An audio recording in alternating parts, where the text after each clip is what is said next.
ఆదివాసీ బిడ్డల మీద జరుగుతున్న దాడుల్ని ఖండిస్తూ జరుగుతున్న అక్కడ శాంతి కావాలని కోరుకుంటున్న సదస్సుది. అక్కడ 5th షెడ్యూల్ ఉంది, 117 ఉంది, పెసా చట్టం ఉంది, 2006 అటవీ హక్కుల చట్టం ఉంది. ఏ చట్టాన్ని అమల్లో లేదు. అన్ని చట్టాలు వాళ్ళ జేబులో పెట్టుకొని ఇవాళ డబుల్ రోడ్ వేస్తున్నారు. అక్కడ 4 లైన్స్ రోడ్డు వేస్తున్నారు. ఆదివాసీలకి 4 లైన్ రోడ్డు అవసరమా? జ్వరం వస్తే కావిడేసుకొని తీసుకొస్తున్నారు శవాలను మోసుకుపోతున్నారు, హాస్పిటల్స్కి వస్తున్నారు పేషెంట్లని. మరి అట్లాంటి దశలో అక్కడ సింగిల్ రోడ్డు అన్నీ వేయొచ్చు, కానీ 4 రోడ్లు ఎందుకు వేస్తున్నారు అంటే అక్కడ గిరిజనుల ఆదివాసీల కొండల కింద, వాళ్ళ గుడిసె కింద, వాళ్ళ పోడు కింద, వాళ్ళ గుట్టల కింద ఉన్న సంపదని కొట్టేయడానికి బహుళ జాతి కంపెనీలతోటి ఎంఓయూలు చేసుకున్నారు, మెమోరాండం ఆఫ్ అండర్స్టాండింగ్.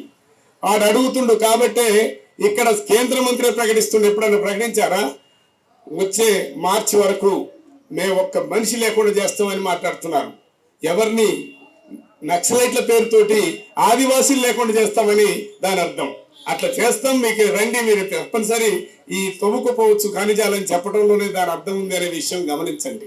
నగ్నంగా ఆ ముఖ్యమంత్రి, ప్రధాన మంత్రుల దగ్గర నుంచి అందరూ ఒప్పందాల మీద సంతకాలు పెట్టి ఆ రాష్ట్ర ముఖ్యమంత్రి ప్రకటిస్తున్న పరిస్థితి మనం చూస్తూ ఉన్నాం. అందుకే ఈ స్థితిలో దేశ ప్రజలందరూ కూడా అన్యం పుణ్యం తిరగని అమాయకులైన ఆదివాసీ బిడ్డలు, భూమిని నమ్ముకున్న వాళ్ళు, చెట్ల గుట్లల్లో బతికే వాళ్ళు, మూగ రాసులతోటి సహజీవనం చేసేవాళ్ళు, అట్లాంటి ఆదివాసీల పక్షాన పోరాడాల్సిన అవసరం ఉంది.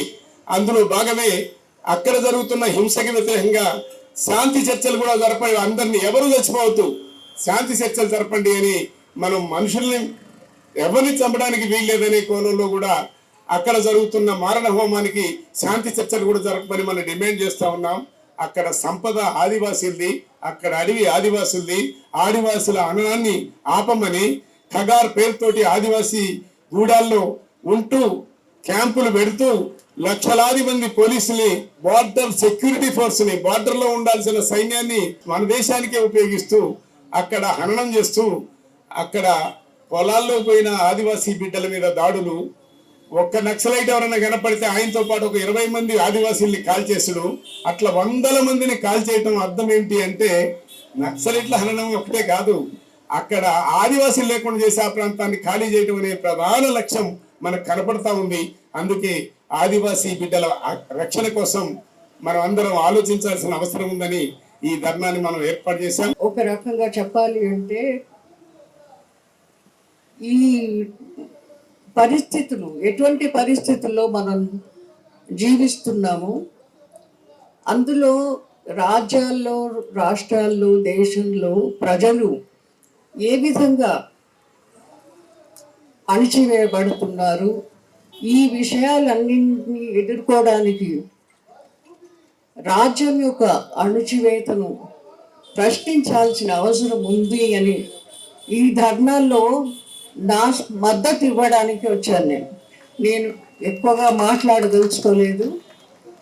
నా మద్దతు ఎందుకు అనంటే, నా దృష్టిలో చరిత్ర మనం చూసినట్టయితే దశాబ్దాలుగా ఎన్నో రకాలుగా రాష్ట్రాలు, దేశాలు మారుతూ భూస్వామ్య వ్యవస్థ నుండి, అంతకుముందు ఇంకో వ్యవస్థ నుండి, భూస్వామ్య వ్యవస్థ నుండి పెట్టుబడిదారీ వ్యవస్థ రావడము, ఆ తరువాత అది ఎన్నో రకాలుగా మారుతూ చివరకు మనం 90లలో వచ్చినటువంటి గ్లోబలైజేషన్ అనే దశకు చేరుకొని ఇప్పుడు మరీ విపరీతంగా ఈ న్యూలిబరలిజం ఇవన్నీ కూడా ఎట్లా తయారైనాయి అంటే రాజ్యాన్ని, ప్రభుత్వాలను ఒక అణిచివేత ఆయుధాలుగా తయారు చేసింది ఇదంతా కూడా. అందుకే రాజ్యం ఏదైనా, రాష్ట్రం ఏదైనా, రాజకీయ పార్టీలు ఏవైనా అణిచివేత మాత్రం తగ్గడం లేదు. అందులో మరీ అట్టడుగున ఉన్నటువంటి ఆదివాసీల పైన జరుగుతున్నటువంటి ఈ అణిచివేతను వాళ్ళ ఉండడానికి కూడా చోటు లేకుండా చేయడం అనేది అత్యంత భయంకరమైనది. నా దృష్టిలో దీన్ని ప్రతి వ్యక్తి ఖండించాల్సిందే. ఇప్పుడు పరిస్థితులు ఎట్లా ఉన్నాయంటే, ఈ రోజే మనం చదివాం, ట్రంప్ చేస్తున్నటువంటి ఆ, పద్ధతులు, ఈ వాణిజ్య యుద్ధం వల్ల అన్నీ పడిపోయాయి, మార్కెట్ పడిపోయింది అని ఏడుస్తున్న వాళ్ళు కొంతమంది ఉంటే, మధ్యతరగతి వాళ్ళందరూ కూడా, మనమందరం కూడా ధరలు పెరిగిపోతున్నాయి, వేతనాలు తగ్గిపోతున్నాయి, ఉద్యోగాలు లేకుండా పోతున్నాయి అని మన మధ్యతరగతి బాధపడుతుంది. అయితే తమ బతుకు బతుకుతున్నటువంటి ఆదివాసీలు ఎవరికి నష్టం కలిగించకుండా ఊళ్ళో అడవుల్లో ఏది ఉంటే అది వాళ్ళు తీసుకొని వాళ్ళ బతుకు వాళ్ళు పడుతుంటే, అడవిని రక్షించుకుంటూ, అడవి సంపదను రక్షించుకుంటూ వాళ్ళ జీవితాలు గడుపుతూ ఉంటే, అది కూడా లేకుండా, వాళ్ళకి అది కూడా లేకుండా చేస్తున్నటువంటి ప్రభుత్వాలు ఇప్పుడు ఉన్నాయి. ఈ ప్రభుత్వాలు అవి ఆ ప్రభుత్వాలు కూడా వాటికి కూడా ఒక రకంగా లేదు, కాదు, ఈ అణిచివేత వద్దు అనడానికి ధైర్యం లేదు, వాళ్ళకి చేత కాదు. ఎందుకంటే ఇప్పుడు ఉన్నటువంటి వ్యవస్థ, ఈ ప్రభుత్వాలన్నీ కూడా ఒక ఆలిగార్కీ లాగా, అటు పెట్టుబడిదారులు, ప్రభుత్వాలు, అధికారం, సావరిన్ పవర్ ఉన్నటువంటి ప్రభుత్వాలు అన్నీ కలిసి చేస్తున్నటువంటి అణిచివేత అనేది మరీ భయంకరంగా తయారైంది. దీనికి కారణం మనందరికీ తెలుసు. వనరులు, సహజ వనరులు అనేవి అసలు నిజంగా ప్రభుత్వాల చేతిలో ఉన్నాయా? ఎంతవరకు ఉన్నాయి ప్రభుత్వాల చేతిలో? ఈ పెట్టుబడిదారీ వ్యవస్థ అనేది ఎట్లా తయారైందంటే, ఇక్కడ ఉన్నటువంటి నేషనల్ క్యాపిటల్ వాళ్ళకు కూడా మరి అంత స్వేచ్ఛ అనేది ఉందా పాలసీస్ చేయడానికి అనేది అనుమానం వస్తుంది. వాళ్ళు కూడా పూర్తిగా ట్రాన్స్నేషనల్ క్యాపిటల్ చేతిలో ఉండడము, వనరులన్నింటినీ కూడా, సహజ వనరులు, దేశంలో సహజ వనరులను బయట ఈ పెట్టుబడిదారీ వ్యవస్థలో ఉన్నటువంటి అందరూ కూడా ఎవరికి వాళ్ళు పంచుకునేట్టుగా ఉంటే, ఇక్కడ అడవులలో బతుకుతున్నటువంటి ఆదివాసీలు మాత్రం వాళ్లకు ఏమీ లేకుండా చేయడం అనేది, ఎందుకంటే అక్కడ వనరులు చాలా ఉన్నాయి, ఖనిజ వనరులు, ఎన్నో రకాల వనరులు ఉన్నాయి. ఇది ఈ దేశంలోనే కాదు, మనం చూసినట్లయితే ఆఫ్రికా లాంటి దేశంలో, ఆ కాంగోలో ఎన్ని వనరులు ఉన్నాయో ఎన్నో దేశాల్లో ఉన్నాయి. ఆ వనరులన్నింటినీ కూడా ఈ ట్రాన్స్నేషనల్ క్యాపిటల్, ఇవన్నీ కూడా ఫినాన్స్ క్యాపిటల్, వాటిని తమ స్వాధీనంలో పెట్టుకొని అక్కడ ప్రజలను ఎన్ని రకాలుగానో పీడిస్తున్నారు. ఇక్కడ మనం చూస్తున్నటువంటిది జరుగుతున్నది ఏంటి అంటే, ఛత్తీస్గఢ్లో ఇంకా మిగతా ఇతర ప్రాంతాల్లో ఆదివాసీల బ్రతుకులు చాలా భయంకరంగా తయారయ్యాయి. ఏంటంటే వాళ్ళ వనరులు వాళ్ళు కాపాడుకుంటూ వాళ్ళు బతుకుతుంటే, వీటిని వేరే వాళ్ళ చేతిలో, international capital or whatever capital you call it, వాళ్ళ చేతిలో ఇచ్చి ఈ వనరులను వాళ్ళు స్వాధీనం చేసుకొని ఇక్కడ పెట్టుబడిదారులు వాళ్ళు లాభాలు పొందుతున్నారు. అటువంటి పరిస్థితిలో ఆదివాసీలు చేస్తున్నటువంటి పోరాటం అనేది తప్పనిసరిగా, ఆ పోరాటాన్ని మనము తప్పనిసరిగా సపోర్ట్ చేయాలి, మనం వాళ్లకు మద్దతునివ్వాలి. ప్రభుత్వం చేస్తున్నటువంటి అణిచివేతను కూడా మనం ఖండించాల్సిందే. మనం ఈరోజు ప్రశ్నగా మనం భావించవద్దు. ఇది 1991 నుంచి జనజాగరణ యాత్ర పేరుతో, అప్పుడే 1980లో విప్లవకారులు గడ్చిరోలు నుంచి దండగరంలో ప్రవేశించిన తర్వాత వాళ్ళలో వచ్చినటువంటి ఒక ప్రశ్న, ఒక తిరుగుబాటును దాన్ని అణచివేయడం కోసం జనజాగరణ అభియాన్ పేరుతో ఒక 9 ఏళ్ల కాలం 1991 నుంచి 2004 వరకు ఒక అణచివేత కార్యక్రమం కొనసాగించారు. సభలు పెట్టడం, నాయకత్వం ఉంటే కాల్చి చంపడం, లేకపోతే వాళ్ళ గూడాలను కాల్చి చంపడం అనేది ఆనాటి నుంచే స్టార్ట్ అయింది.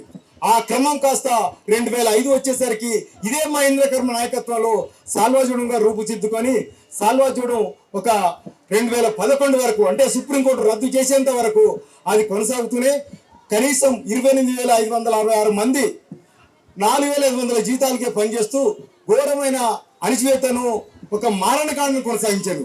ఈ మారణకాండ సింగరం కావచ్చు, మోర్పల్లి కావచ్చు, ప్రతి ఒక్క గ్రామం కూడా సాల్వజూడం దాడికి గురికాని లేదంటే ఆశ్చర్యపోయిన అవసరం లేదు. అట్లా 644 గ్రామాలు దగ్ధంగా పడ్డాయి. 1,50,000 మంది ఆదివాసులు విస్తరణకు గురైనరు. ఆ తర్వాత ఏవైతే వింజరం, కుంట, డోర్నపాలు ఇవి ఉన్నాయో ఇవన్నీ కూడా బేస్ క్యాంపులుగా మారి 50,000 ఆదివాసులను నిర్బంధించి ఉంచున్నారు. అట్లా మొత్తం ఆదివాసీ జనజీవనం పూర్తిగా విధ్వంసానికి గురైంది. ఆ విధ్వంసం గురైన నేపథ్యంలో వాళ్ళు అనుకున్నది ఏంటంటే అడవిలో ఆదివాసీ గ్రామాలు ఉండొద్దు, వాళ్ళందరినీ తీసుకొచ్చి రహదారుల పొంటి సరిహద్దుల పొంటి క్యాంపులు పెట్టి వాళ్ళను అట్లా పెట్టి ఆ ఉద్యమాన్ని అంచివేయాలని ప్రయత్నం చేసిండ్రు. కానీ అది ఎంతో కాలం సాగలేదు. ముఖ్యంగా ప్రొఫెసర్ నందిని సుందర్ కావచ్చు, వాళ్ళు సుప్రీంకోర్టులో పోరాటం చేసి సాల్వాజూడం రద్దు చేసేంత వరకు పోరాటం చేశారు. ఆ పోరాటంలో విజయం సాధించే క్రమంలోనే మరీ భారత ప్రభుత్వం ఏం చేసింది, అప్పుడున్న ఇదే సాల్వాజూడంను మార్చేసి డిఆర్జీ పలకలుగా మార్చింది. అది 2011లో సాల్వాజూడం రద్దయ్యే తీర్పు రాకముందే 2009లో ఆపరేషన్ గ్రీన్ పేరుతో మరొక మిలిటరీ ఆపరేషన్ స్టార్ట్ చేసింది. ఆ 2009లో మిలిటరీ ఆపరేషన్ 2011 వరకు మొదటి దశ గ్రీన్ గా, 11 నుంచి 15 వరకు రెండవ దశ ఆపరేషన్ గ్రీన్ కొనసాగింది. ఇట్లా ఛత్తీస్గఢ్లో ఇటువంటి గ్రీన్ ఆపరేషన్ కొనసాగుతుండగానే జార్ఖండ్లో ఉన్నటువంటి సరండా అడవి ప్రాంతం ఏదైతే 600 గుట్టలతో దట్టమైన అడవి ప్రాంతం ఉందో దాంట్లో కూడా ఆపరేషన్ అనకొండ పేరుతో 2011 నుంచి 12 వరకు ఘోరమైన నిర్బంధాన్ని అమలు చేశారు. అదే నిర్బంధం ఇప్పుడు అమలవుతుంది. మొత్తంగా 1990లో ప్రారంభమైనటువంటి ఒక అణిచివేత విధానం, ఆదివాసులను విధ్వంసం చేసే విధానం ఇప్పుడు ఈ ఆపరేషన్ కాగారుతో స్టార్ట్ అవ్వలేదు. ఇది 90ల నుంచే స్టార్ట్ అయింది. 90ల నుంచి కూడా ప్రభుత్వం ఎక్కడ కూడా హింసావాదిగానే ఉంది, అణిచివేత ధోరణిలో ఉంది. ఇప్పుడు రమణ మేల్కొడుకు చెప్పారు, చర్చలకు వాళ్ళు సిద్ధం అని చెప్తున్నారు. చర్చలకు వాళ్ళ సిద్ధం అంటే హింసను నమ్ముకున్న ప్రభుత్వాలు, హింసతోనే సమస్యలను పరిష్కరించాలనుకున్న ప్రభుత్వాలు హింస పట్ల ఇంతవరకు ఈ చర్చల పట్ల ఒక సరైన సమాధానం ఇవ్వడం లేదు. మనకు ఉమ్మడి ఆంధ్రప్రదేశ్లో 2004లో ఇదే చర్చలకు ఆయుధం అడ్డైద్ది అనుకుంటే అప్పుడు ఉన్నటువంటి మేధావర్గం ఆయుధం ఎప్పుడు అడ్డం కాదు, ఎవరు ఆయుధాలు ఉపయోగించొద్దు, చర్చలు కొనసాగించాలని చెప్పి స్పష్టత ఇస్తేనే మనకు 2004లో వైఎస్ఆర్ పీరియడ్లో చర్చలు జరిగి భూమి దగ్గరికి వచ్చిన దగ్గరనే చర్చలు ఆగిపోయినాయి. కానీ అటువంటి స్థితి ఇప్పుడు ఇంతమంది అడుగుతున్నారు. 200 మంది మేధావులు, బుద్ధిజీవులు, సంఘాలు అందరూ కూడా ప్రభుత్వాన్ని తెలియజేసినాయి ఒక చర్చల వాతావరణం కల్పించండి అని. ఎందుకు చర్చలు అంటున్నామంటే మీరు ఏదైతే ఆపరేషన్ కగారని 2001లో స్టార్ట్ చేసిండ్రో అప్పటి నుంచి ఇప్పటి వరకు 48 ఎన్కౌంటర్లలో 473 మందిని హత్య చేసిండ్రు. అది జనవరి 1, 2024లో 6 నెలల మంగ్లీ సోడి అమ్మాయి నుంచి మొన్నటి 31 మార్చి వరకు మిడ్కో వరకు 474 మందిని హత్య చేస్తున్నాం. ఇవన్నీ కూడా కేవలం ఎన్కౌంటర్ పేరుతో జరిగిన ప్రభుత్వ హత్యలు తప్ప మరొకటి కాదు. అసలు ఎంత దారుణం అంటే మనం ఏప్రిల్ 6న జరిగినట్టు ఒక ఎన్కౌంటర్ చూస్తే అందులో 39 మంది చచ్చిపోయారు. 39 మంది చచ్చిపోతే అందులో ఒక ముందు ఫైరింగ్ గానే 12 మంది చనిపోయారు. తర్వాత గాయాలతో ఉన్న వాళ్ళను కొట్టుకుంటూ చంపేసారు. ఆ తర్వాత మిగిలిన వాళ్ళను ఆ శవాలను వాళ్ళు ఏదైతే టాటా ఏసీ వెహికల్ తీసుకొచ్చిండ్రో ఆ వెహికల్ తీసుకోవడానికి ఆదివాసులతో శవాలను మోపించిండ్రు. అక్కడికి ఆ శవాలను మోసిన ఆదివాసులను కూడా అక్కడే చంపేసి అదే టాటా ఏసీలో వేసుకొని వెళ్ళిపోయారు. అది జరుగుతున్న హత్యాకాండ. మనం గ్రీన్ అంటే చూసినాం, సమాధానం చూసినాం, ఇప్పుడు కగారు చూస్తున్నాం. ఇదంతా కూడా ఆదివాసులను నిరాయుధంగా పట్టుకొని క్యాంపులలో బంధిస్తే, క్యాంపుల విషయానికి వస్తే ఇప్పటికి 600 క్యాంపులు, 6 లక్షల పైగా పోలీసు బలగాలు ఉన్నాయి. ఈ క్యాంపులలో ప్రతి గ్రామంలోనూ ఉన్న యువత వాళ్ళు వచ్చి క్యాంపులలో బందీలుగా ఉంటారు. తర్వాత యూనిఫామ్స్ రెడీగా ఉంటాయి. ఒక్క దగ్గర ఒక నక్సలైట్ ఆచూకు తెలిస్తే ఇటు నుంచి ఒక 5,000 మంది, అటు నుంచి ఒక 2,000 మంది వస్తారు. మొత్తం ఎన్సర్కిల్ చేస్తారు. అది 2,000 కానీ అది ఎంతమంది ఉండని, ఎంత ప్లేస్ ఉండని వాళ్ళని తప్పించుకోకుండా వాళ్ళని చంపేయడంతో పాటు వీళ్ళ చేతిలో బందీగా ఉన్న 20 మంది కానీ 30 మంది ఆదివాసులను కూడా ఎన్కౌంటర్ పేరుతో చంపేసి డ్రెస్సులు దొరికి చెప్పేస్తాం.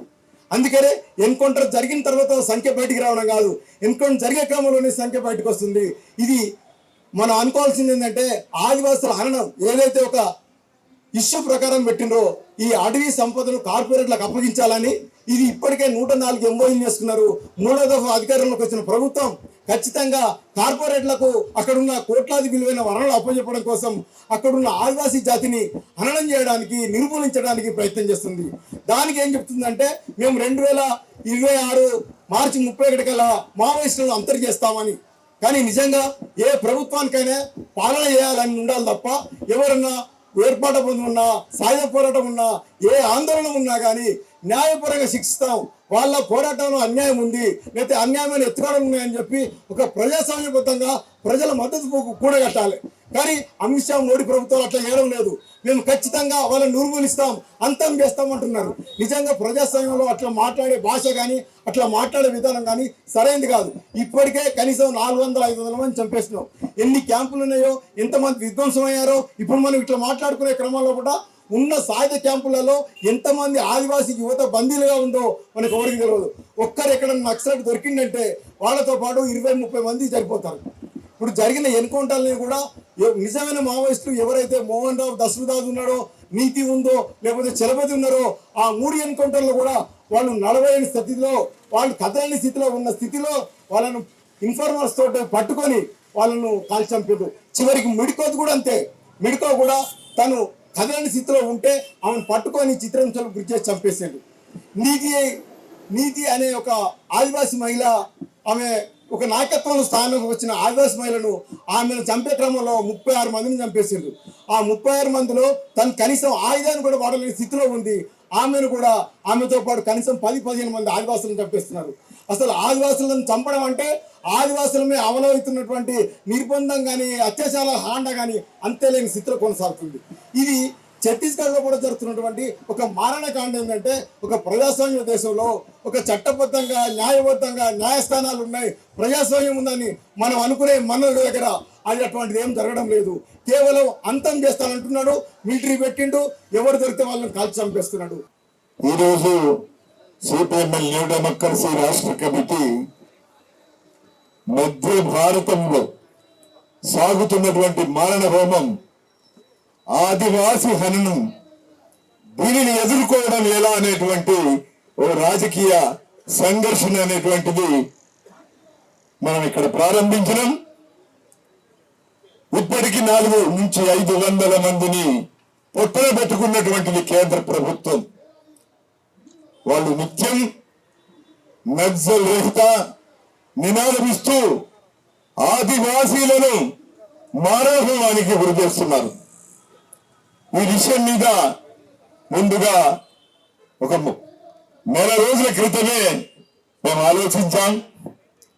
కానీ అప్పటికే సాంబశివరావు గారు సిపిఐ నాయకత్వం వారు ఇనిషియేట్ చేసి ఒక కార్యక్రమాన్ని సదస్సు పెట్టారు.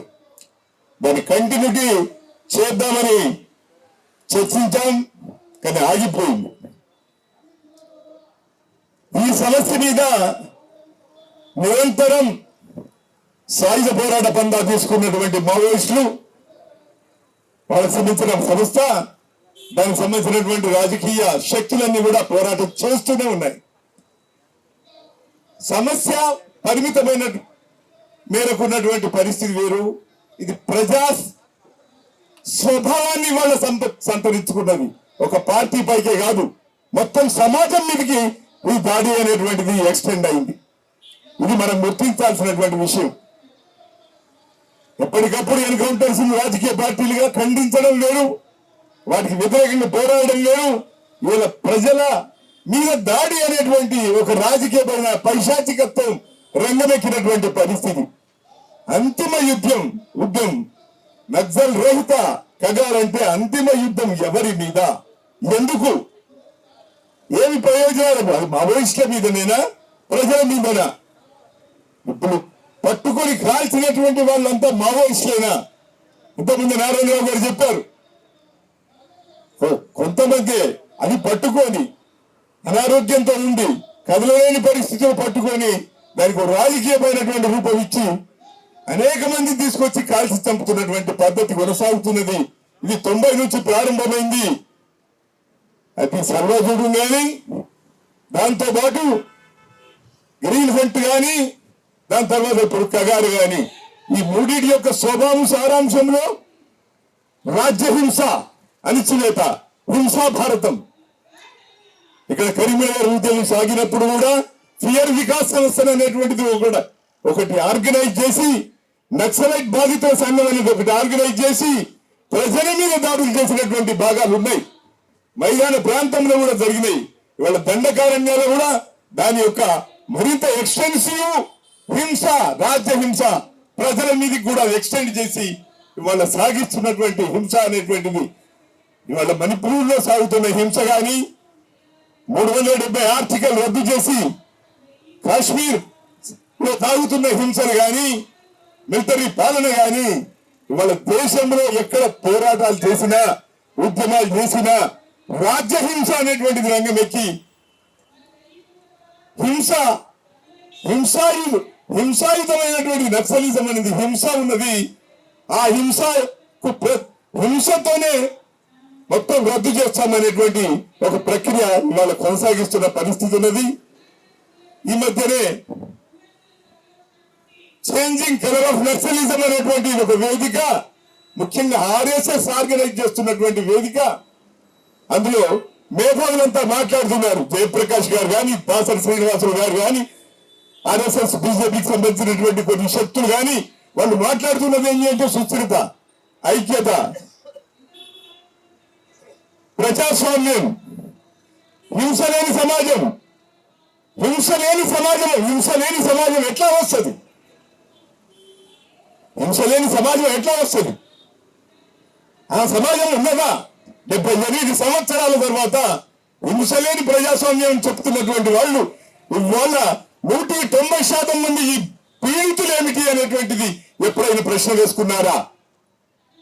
నక్సల్స్ యొక్క ఎజెండా ఏమిటి? నక్సల్స్ యొక్క ఎజెండా హింసన, దోపిడీ వ్యవస్థన, దాన్ని రద్దు చేయడమా? నక్సల్స్ ఎజెండా హింస కాదు, నక్సలైట్లు హింసావాదులు కాదు. కానీ హింస చేస్తున్న రాజకీయ వ్యవస్థను ప్రశ్నిస్తున్న నిజమైనటువంటి ప్రజాస్వామ్యవాదులు. ప్రజాస్వామ్యాన్ని రోజు మాట్లాడుతున్న వాళ్ళు ప్రజాస్వామ్యవాదం పేరు మీద హింస చేస్తున్నారు. స్థిరమైన సమగ్రమైన ప్రజాస్వామ్యం కొరకు పోరాడుతున్నటువంటి వాళ్ళు నక్సలైట్లు. అందుకొరకు దీన్ని అర్థం చేసుకోవాల్సినటువంటిది. మీరు 78 సంవత్సరాలు, 69 నుంచి మేము ప్రారంభించినాం. 69 నుంచి మేము ప్రారంభిస్తే భూస్వామ్య విధానం ఎందుకు రద్దు చేయలేకపోయారు? పేదరికాన్ని ఎందుకు రద్దు చేయలేకపోయారు? ఇప్పటికీ పేదవాళ్ళు బియ్యం మీరు ఎందుకు పంపిణీ చేస్తున్నారు? మీరు ఇచ్చేవాళ్ళు వాళ్ళు తీసుకునేటువంటి ఒక దౌర్భాగ్యమైన పరిస్థితి ఈ దేశంలో ఎందుకున్నది? అది మీరు చెప్పాల్సినటువంటి అవసరం ఉన్నది. మీరు సామ్రాజ్యవాదుల మీద అమెరికాతోని రోజు వాటితో లింక్ చేసుకొని వాళ్ళ ఈ దేశంలోకి పెట్టుబడులు తీసుకొచ్చి అభివృద్ధి అని మాట్లాడుతున్నారు. ఈ దేశంలో అభివృద్ధి అనే పేరు మీద మీరు చేస్తున్నటువంటి డిస్ప్లేస్మెంట్ ఎంత? ఆదివాసులను డిస్ప్లేస్ ఎంత? దళితులను డిస్ప్లేస్మెంట్ ఎంత? ఈ డిస్ప్లేస్మెంట్ ఎంత చేస్తున్నారు? నిర్వాసితం ఎంత చేస్తున్నారు? విధ్వంసకర అభివృద్ధి ఎంత చేస్తున్నారు? ఎప్పుడైనా ఆలోచించారా? హింస ఎవరు చేస్తున్నారు? హింస కారణం ఏంటిది? రూట్ కాజ్ ఎప్పుడైనా ఆలోచించున్నారా? అధికారంలో ఉండడమే కాదు, పాలన చేయడమే కాదు, ప్రజాస్వామ్యంగా 5 సంవత్సరాలకు ఒకసారి ఎన్నికవుతున్నటువంటి మీరు ఈ అవినీతికరమైన ఎన్నికల వ్యవస్థను ఎందుకు మార్చలేకపోయారు? ఒక ప్రజాస్వామ్యాన్ని నిర్వహిస్తున్నారు. ప్రజలందరికీ ఓటు హక్కు బాధ్యతనే తప్ప రికాల్ చేసే హక్కు ప్రజలకు ఇచ్చారా? ఓటర్లకు ఇచ్చారా? మరి దీన్ని ప్రజాస్వామ్యం ఎలా నేర్పుతాం అనేటువంటి సమస్యలు ఇవాళ ఉన్నాయి. నక్సలైట్ల ఎజెండా హింస కాదు, శాంతి భద్రతలు కాదు, రాజకీయ ఎజెండా. ఈ రాజకీయ ఎజెండా కొరకు పోరాడుతున్నాం, నిజమైన ప్రజాస్వామ్యం కొరకు పోరాడుతున్నాం. అలాంటి నిజమైన ప్రజాస్వామ్యం పోరాడుతుంటే నక్సలిజం అనేటువంటిది ఈ దేశానికి ప్రమాదం అని మీరు ఎట్లా చెప్పగలుగుతారు? నక్సలిజం ప్రమాదం అని చెప్తున్నటువంటి వాళ్ళు అదాని అంబానీ ఆస్తులు ఎందుకు పెరుగుతున్నాయి? దానికి కారణం ఏంటిదో చెప్పగలరా? ఫోర్బ్స్ లో అనేక మంది భారతీయ ప్రముఖులు మల్టీ బిలియనర్స్ ఎందుకు పెరుగుతున్నారు అని చెప్పగలుగుతారా? సర్వశక్తి అదోబీలో కొట్టేస్తున్నటువంటి వాళ్ళ గురించి మీ రాజకీయ చర్చ ఏమిటి? అందుకే పాలనలో ఉన్నటువంటి మీరు 78 సంవత్సరాలుగా దోపిడీ వర్గానికి కట్టబెట్టి, సంపదలను కట్టబెట్టి, పేద ప్రజలు పోరాడుతుంటే దాన్ని నక్సలిజం అంటే, ప్రజాస్వామ్యం గురించి మాట్లాడుతుంటే నక్సలిజం అంటే, మీవేళ వాళ్ళ ఒక కాల్పుల విరమణ చేశారు. మీరు చర్చలు జరపండి, చర్చలు జరిపితే ఒక అభిప్రాయానికి వస్తారు కదా. చంపటం చాలా దుర్మార్గం, చాలా అన్యాయమైనటువంటి విషయం. దీన్ని సిపిఎం పార్టీ తీవ్రంగా ఖండిస్తుంది. ఆదివాసీలకు కొన్ని హక్కులు కల్పించారు. షెడ్యూల్ 5లో పొందుపరిచినటువంటి విధంగా ఉండవలసినటువంటి ఆ హక్కుల్ని కూడా కాలరాచే విధంగా ఇవాళ పోలీస్ రాజ్యాన్ని నడిపించడం అనేది జరుగుతూ ఉన్నది.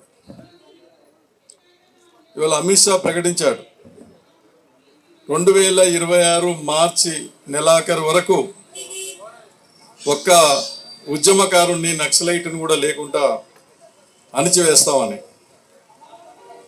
అమిత్ షా, నీకు దమ్ముంటే, మోడీకి దమ్ముంటే మీరు ప్రకటించవలసిన ఇవి కాదు. ఎన్నికల్లో ప్రజల ద్వారా ఓట్లేయించుకొని రాజ్యాంగం మీద ప్రమాణం చేసి అధికారంలోకి వచ్చినటువంటి మీరు, గద్దె మీద కూర్చున్నటువంటి మీరు ఏం ప్రకటించాలంటే, ఈ దేశంలో ఒక్కరు కూడా నిరక్షరాస్యులు లేకుండా అందరికీ చదువు చెప్తాము, అక్షరాస్యులుగా తయారు చేస్తామని చెప్పి ప్రకటించాలి. మీరు నీకు నిజంగా మానవత్వం ఉంటే, మీరు మానవులైతే, మానవులుగా వ్యవహరించడం లేదు, మానవత్వం లేదు. మీకు దమ్ముంటే ఒక్కరు కూడా నిరుద్యోగులు లేకుండా ఉద్యోగ అవకాశాలు కల్పిస్తామని చెప్పాలి. ఇల్లు లేనటువంటి పేదలకు ఇల్లు కట్టిస్తామని చెప్పాలి. ఉచితంగా విద్య, వైద్యం అందిస్తామని చెప్పాలి. ప్రజలందరూ ఐక్యంగా జీవించేటువంటి ఒక సమాజాన్ని నిర్మాణం చేస్తామని చెప్పాలి. Please subscribe to the channel and download the Politicos app from the links in the description.